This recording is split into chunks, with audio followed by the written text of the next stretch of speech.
जय हिंद प्यारे साथियों। रीट एग्ज़ाम 2021 की बात करने वाले हैं लेवल फर्स्ट की। आपको जैसा कि पता है डॉक्यूमेंट्स वेरिफिकेशन के लिए आपको डेट है वो बता दी गई है, नोटिस जारी कर दिया गया है और आज एक बार फिर अभी निर्देश जारी किए गए हैं और निर्देश में स्पष्ट लिखा हुआ है कि जिनके डॉक्यूमेंट्स वेरिफिकेशन के समय कोई भी डॉक्यूमेंट्स में कमी पाई जाती है तो वो बाहर हो जाएंगे। इसलिए दस्तावेज सत्यापन से पहले काफ़ी छात्रों के लिए वह काफ़ी मुसीबत वाली बात हो गई है। इसलिए यदि आपके कोई डॉक्यूमेंट्स में कमी है तो अभी लग जाइए और उनको कंप्लीट कर लीजिए। इसलिए वह जो वीडियो है ये आपके लिए काफ़ी इम्पोर्टेंट होने वाला है, क्योंकि काफ़ी छात्र हैं जो डॉक्यूमेंट्स वेरिफिकेशन के टाइम पे बाहर होने वाले हैं। दिशा निर्देश दे दिए गए हैं, पोर्टल पर जाकर भी हम आपको बताने वाले हैं कि पोर्टल पर आपको कौन कौन सी चीज़ें अपलोड करनी है। तो वीडियो स्टार्ट करने से पहले मैं आपसे रिक्वेस्ट करना चाहूँगा, यदि अभी तक आपने हमारे यूट्यूब चैनल को सब्सक्राइब नहीं किया है तो प्लीज़ चैनल को कर दीजिएगा सब्सक्राइब और वीडियो पसंद आए तो लाइक और शेयर करना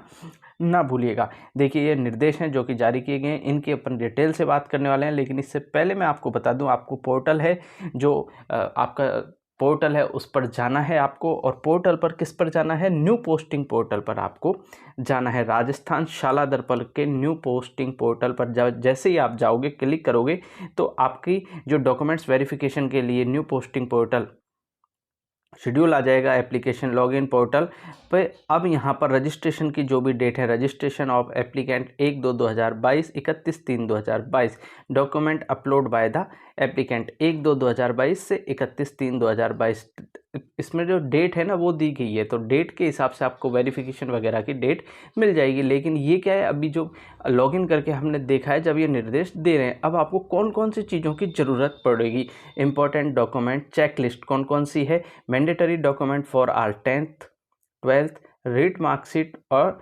domicile certificate. Applying for teacher level first post, if applicant is applying for level first post then DLED marksheet is compulsory, ये आपकी होनी चाहिए।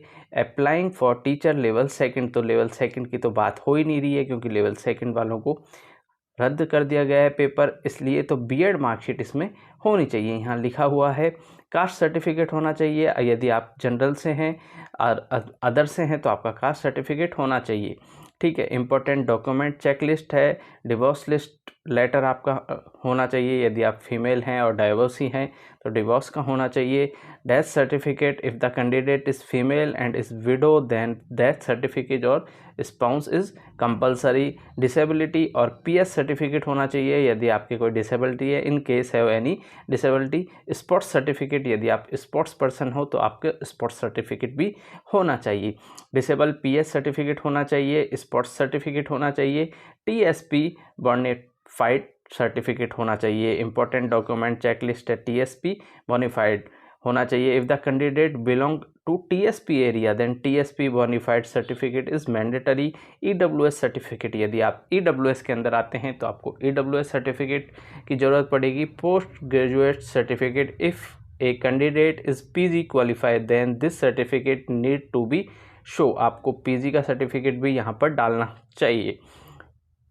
Pension diary, NOC, PPO, section officer document if belong to army ex service category, यानी कि आप ex service category से select होना चाहते हैं तो आपको एक्स सर्विस के लिए भी यहाँ पर कुछ डॉक्यूमेंट्स अपलोड करने होंगे। तो ये तो बात होगी डॉक्यूमेंट्स वगैरह की।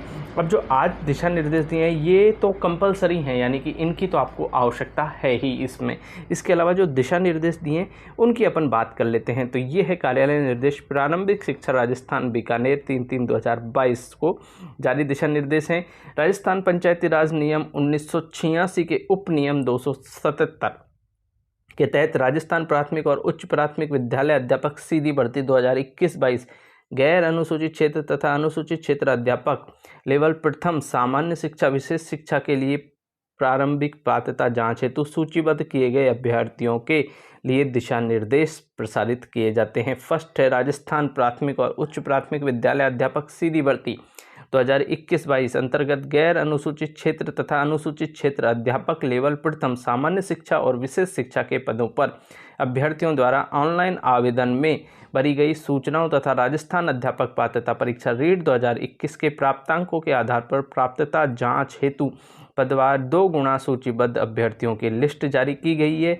इस सूची के नाम आ जाने मात्र से कोई भी अभ्यर्थी चयन नियुक्ति का अधिकारी नहीं होगा। यहाँ लिखा हुआ है स्पष्ट, पंचायती राज नियम 1996 विज्ञप्ति संख्या 1/2 दिनांक 31/12/2021 तथा विभागीय दिशा निर्देशों के अनुसार पात्र पाए जाने पर अभ्यर्थी के नाम पर अंतिम चयन हेतु विचार किया जाएगा। यानी कि स्पष्ट लिख दिया है कि लिस्ट में नाम आने से ही कोई अभ्यर्थी पात्र नहीं होगा। यदि वो कंप्लीट क्वालिफाई और डॉक्यूमेंट सर्टिफिकेट वगैरह कंप्लीट शो करता है तो ही वो पात्र माना जाएगा। सेकंड है, अभ्यर्थियों की पात्रता जांच संबंधी कार्य शाला दर्पण पोर्टल के https rajasthanshaladharpan.nic.in new posting module के माध्यम से किया जाएगा, जो कि हमने आपको पहले बता दिया है, जिसके अंदर कौन कौन से डॉक्यूमेंट्स के लिए शो कर रहा है। तीसरा है, प्रत्येक अभ्यर्थी को शाला दर्पण मॉड्यूल राजस्थान शाला दर्पण राजशालादर्पण.nic.in न्यू पोस्टिंग पर प्रत्येक आवेदन पत्र के लिए पृथक पृथक रजिस्ट्रेशन कराना अनिवार्य होगा। रजिस्ट्रेशन की प्रक्रिया के संबंध में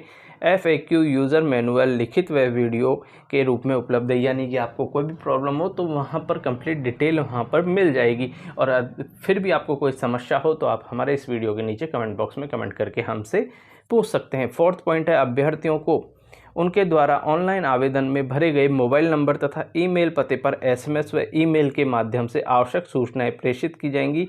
अतः अभ्यर्थियों के मोबाइल नंबर व ईमेल बंद होने पर विभाग का कोई दायित्व नहीं होगा। समस्त अभ्यर्थियों को सलाह दी जाती है कि वे आवेदन में भरे गए मोबाइल व ईमेल को निरंतर चेक करते रहें। यानी कि आपको सूचना ईमेल और SMS के द्वारा भेजी जाएगी। फिफ्थ पॉइंट है, पंजीकृत के उपरांत अभ्यर्थी द्वारा अपने दस्तावेज स्कैन PDF फाइल प्रत्येक दस्तावेज के लिए अधिकतम 200 KB करके शाला दर्पण पोर्टल पर अपलोड करने होंगे। दस्तावेज सत्यापन हेतु शॉर्ट लिस्टेड किए गए अभ्यर्थी दिनांक 5/3/2022 से 10/3/2022 तक उक्त पोर्टल पर रजिस्ट्रेशन करवाते हुए अनिवार्य रूप से वांछित दस्तावेज अपलोड करें तथा जिला शिक्षा अधिकारी मुख्यालय प्रारंभिक शिक्षा संबंधित द्वारा अभ्यर्थियों को आवंटित स्लॉट के समय दस्तावेज सत्यापन हेतु उपस्थित होने से पूर्व अपने दस्तावेज पोर्टल पर अपलोड करने अनिवार्य होंगे।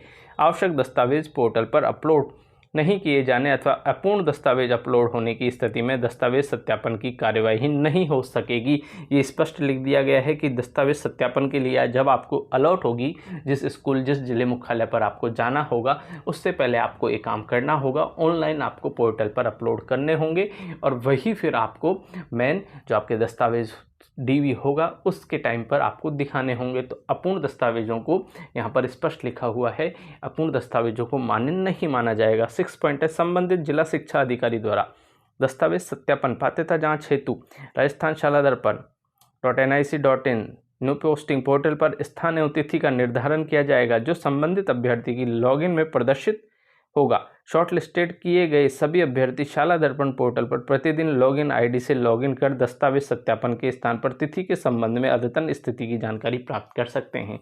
यानी कि जब आप ये दस्तावेजों को ऑनलाइन अपलोड कर दोगे, उसके बाद में आपको डेली ये साइट है वो चेक करते रहना होगी, जिससे कि जैसे ही आपको कोई भी इन्फॉर्मेशन मिलती है वो आपको पूर्ण रूप से सुनिश्चित कर दे। 7 है, सूचीबद्ध किए गए अभ्यर्थियों को विचारित सूची में अभ्यर्थी के नाम के आगे अंतिम कॉलम में अंकित जिले के जिला शिक्षा अधिकारी प्रारंभिक शिक्षा कार्यालय द्वारा निर्धारित दिनांक को समस्त मूल दस्तावेज व संलग्न चेकलिस्ट को भरकर उपस्थित होना अनिवार्य होगा। मूल दस्तावेज के अभाव में किसी अभ्यर्थी को दस्तावेज सत्यापन प्रक्रिया में शामिल नहीं किया जाएगा।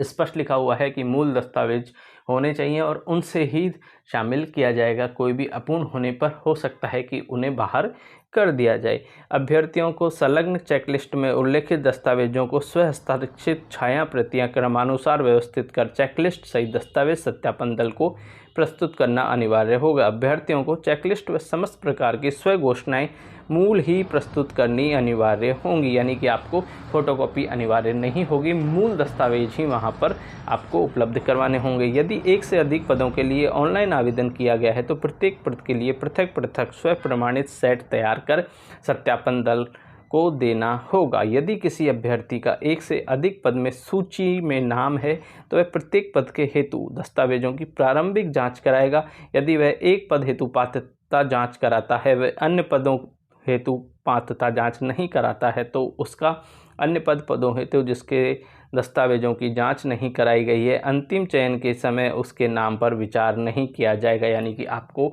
2 पोस्ट के लिए आपने अप्लाई किया है तो दोनों के लिए आपको डीवी करवाना होगा, नहीं तो अंतिम चयन सूची में आपके बारे में कोई भी विचार नहीं किया जाएगा। इसके बाद में नेक्स्ट पॉइंट है, निर्धारित दिनांक और दस्तावेजों की प्रारंभिक जांच में अनुपस्थित रहने पर अभ्यर्थी को बाद में इस हेतु कोई अवसर नहीं दिया जाएगा। इसके लिए अभ्यर्थी स्वयं जिम्मेदार होगा। यानी कि जो डीवी की डेट है वो आपको एक ही बार मिलेगी, इसके बाद में आपको नेक्स्ट डेट कभी भी नहीं मिलेगी। इसलिए आप डेट का जरूर ध्यान रखिएगा, क्योंकि डेट निकलने के बाद में स्पष्ट लिखा हुआ है इसकी जिम्मेदार अभ्यर्थी की ही होगी। कोई अभ्यर्थी अपूर्ण अधूरे दस्तावेज सहित निर्धारित दिनांक को उपस्थित होता है तो उसे दस्तावेज सत्यापन प्रक्रिया के शामिल नहीं किया जाएगा। दस्तावेज में रही अपूर्णता कमी को पूरी कर संबंधित जिला शिक्षा अधिकारी मुख्यालय प्रारंभिक शिक्षा द्वारा निर्धारित की गई तिथि में ही उसको दस्तावेजों की प्रारंभिक जांच करानी होगी, अन्यथा उसके बाद में इस हेतु कोई अवसर नहीं दिया जाएगा। 13 पॉइंट है, अभ्यर्थियों को दस्तावेज सत्यापन उपस्थित होने के लिए किसी भी प्रकार का किराया भत्ता आदि दे नहीं होगा। 14 पॉइंट है, किसी भी प्रकार की सूचना मार्गदर्शन की आवश्यकता हो तो दस्तावेज सत्यापन के लिए निर्धारित अवधि के कार्य दिवसों में प्रातः 9:30 बजे से सायं 6 बजे तक संबंधित जिला शिक्षा अधिकारी मुख्यालय प्रारंभिक शिक्षा के द्वारा स्थापित कंट्रोल रूम के दूरभाष पर संपर्क कर सकते हैं। कंट्रोल रूम के दूरभाष नंबर विभागीय वेबसाइट एवं शाला दर्पण पोर्टल पर उपलब्ध हैं। यानी कि आपको जिस जिला मुख्यालय में आपको मिलता है, आपको कोई समस्या हो तो आप उस जिला मुख्यालय में 9:30 बजे से 6 बजे तक आपको जो कॉन्टैक्ट नंबर शो करेंगे शाला दर्पण की साइट पर, वहाँ पर जाकर कांटेक्ट कर सकते हैं, जिससे कि आपको आपकी प्रॉब्लम का सॉल्यूशन मिल जाएगा। तो आपके जो भी डॉक्यूमेंट्स हैं हमने आपको बताया था, ये डॉक्यूमेंट्स हैं, ये आप क्लियर कर लीजिए। डॉक्यूमेंट्स की नीड आपको ज़रूरत यहाँ पर पड़ेगी और मैंडेटरी है, ये निश्चित रूप से आपको दिखाने ही होंगे, नहीं तो आपको बाहर कर दिया जा सकता है। इसलिए ओरिजिनल मूलों आप देख लीजिए, अच्छे से चेक कर लीजिए और उनकी आपको आवश्यकता पड़ेगी। धन्यवाद।